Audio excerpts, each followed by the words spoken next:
My former in-laws called me a gold digger.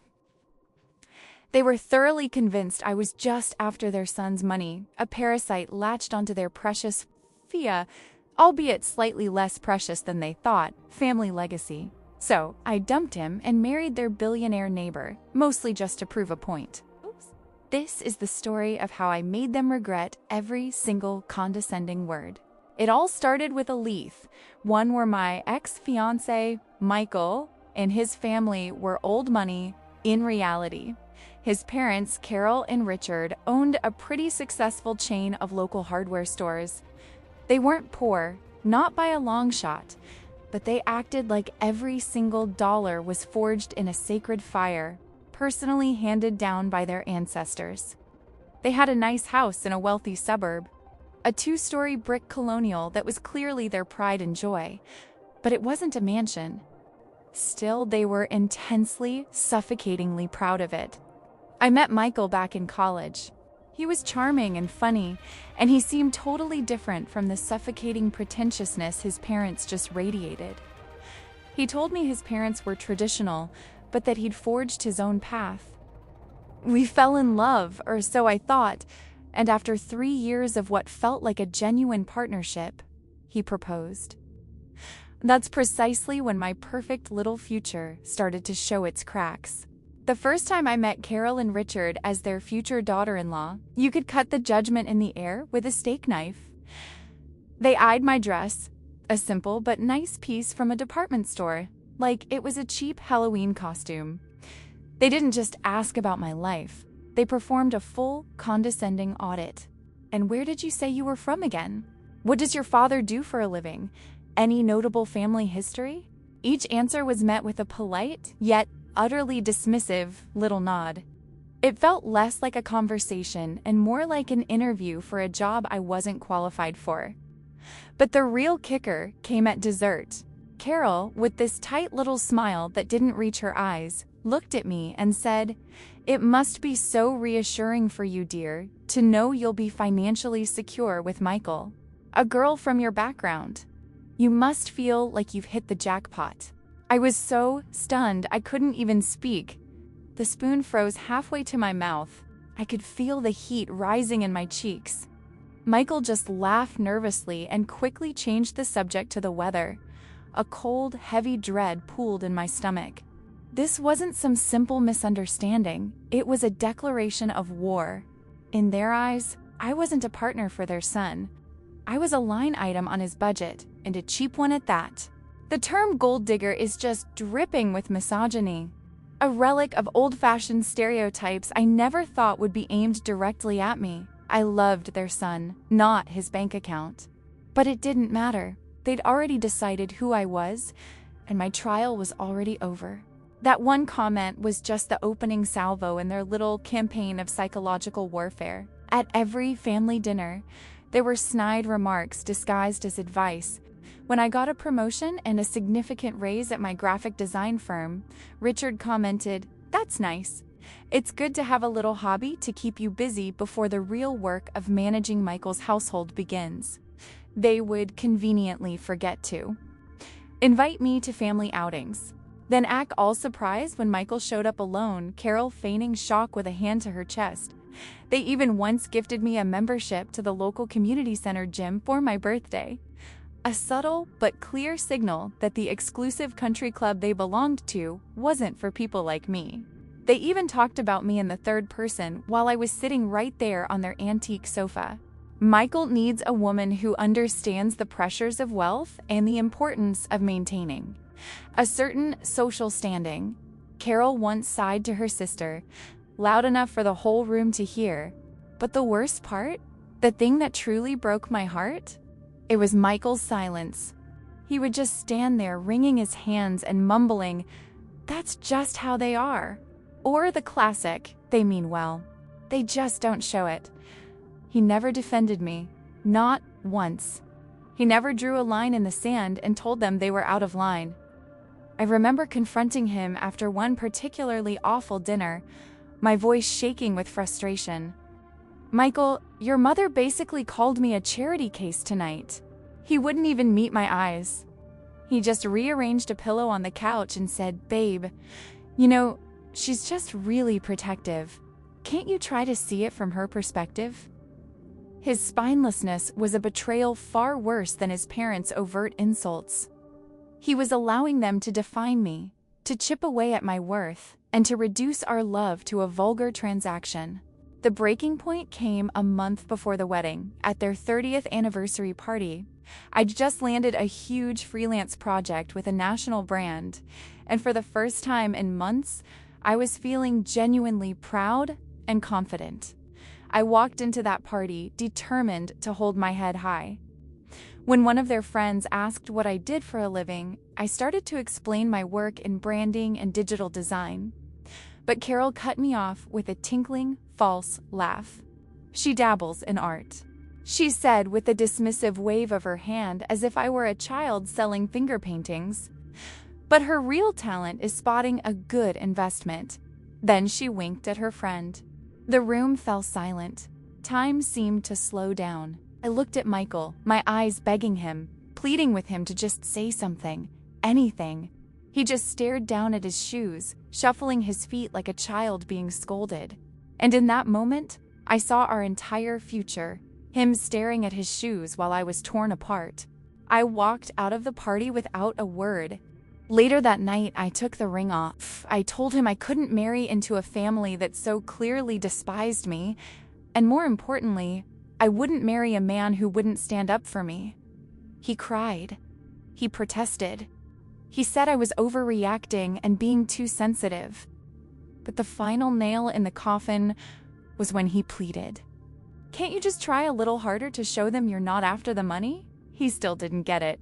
After everything, he still thought the problem was me, not their ugly, deep-seated prejudice.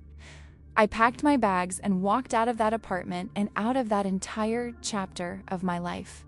Moving out was humiliating. I found a tiny, cramped apartment across town, and I could just feel their smug satisfaction from miles away. I could practically hear Carol on the phone with her friends. "See? We were right all along." The second she realized she had to be part of a real family with standards, she ran for the hills. For weeks, I was just drowning in anger and shame, cast as the villain in a story I never even asked to be in.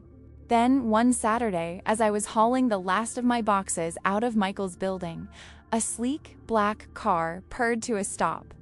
A man I'd only ever seen from a distance got out. It was the mysterious neighbor, the one who lived in the sprawling, modern mansion right next to my ex-in-law's perfectly manicured but comparatively tiny lawn. His name was Julian. He was a bit older, with a quiet confidence that was the complete opposite of Michael's nervous, apologetic energy. He saw me struggling with a heavy box of books and just said, "Looks like you could use a hand." He helped me load the last of my things into my car, and he never asked a single prying question. He just offered me a bottle of water and a kind, genuine smile. We got to talking. He told me he'd often heard the loud conversations from his neighbor's yard. He didn't say it outright, but I knew he'd been an unwilling audience to some of my public humiliations. And instead of judging me, he seemed to get it. He looked at me with empathy, not pity. That one conversation turned into coffee and then dinner. With Julian, there were no games, no tests. He was actually fascinated by my work, asking insightful questions about my design philosophy and my ambitions. He saw me. And yes, as it turns out, Julian was a billionaire. He'd built a tech empire from the ground up, from nothing. The irony was so thick, I could practically taste it. My ex-in-laws, with their hardware store money, had the unmitigated nerve to call me a gold digger? They had no clue what real wealth even looked like. That's when a little idea, a wicked little seed, started to form. At first, it was a joke. What if I gave them exactly what they accused me of being, but on a scale they couldn't even possibly imagine? This was never about the money. It was about justice. It was about reclaiming the narrative. My relationship with Julian blossomed for real. It was effortless and exciting. I fell for his sharp wit, his deep kindness, and the way he respected me, completely and without question. But a tiny part of me, the part that still stung from the betrayal, knew this was my chance for the most epic, satisfying revenge imaginable. So when Julian proposed 6 months later on a private yacht in the Mediterranean with a diamond that was probably worth more than Carol and Richard's entire house, I said yes, and I immediately started planning. My revenge wasn't loud or trashy. It was quiet, elegant, and soul-crushingly petty. It started with our engagement announcement in a high society magazine. I made sure a copy was hand-delivered to their address. Then came the wedding planning. The celebrity planner I hired parked her logo-covered van right next door at Julian's estate for 3 months straight. I can only imagine Carol's face, peering through her blinds at the endless parade of world-class florists, caterers, and designers transforming the property. We decided to have the wedding at our home. Julian's property shared a long hedge with my former in-laws' backyard. On the big day, they had a front row seat to the massive, glowing tent, the string quartet playing Vivaldi, the couture-clad guests, the champagne towers, and the professional fireworks display that lit up the entire sky. A mutual acquaintance later told me Carol had to close all her curtains because the lights were giving her a migraine. But my favorite part came the day after the wedding.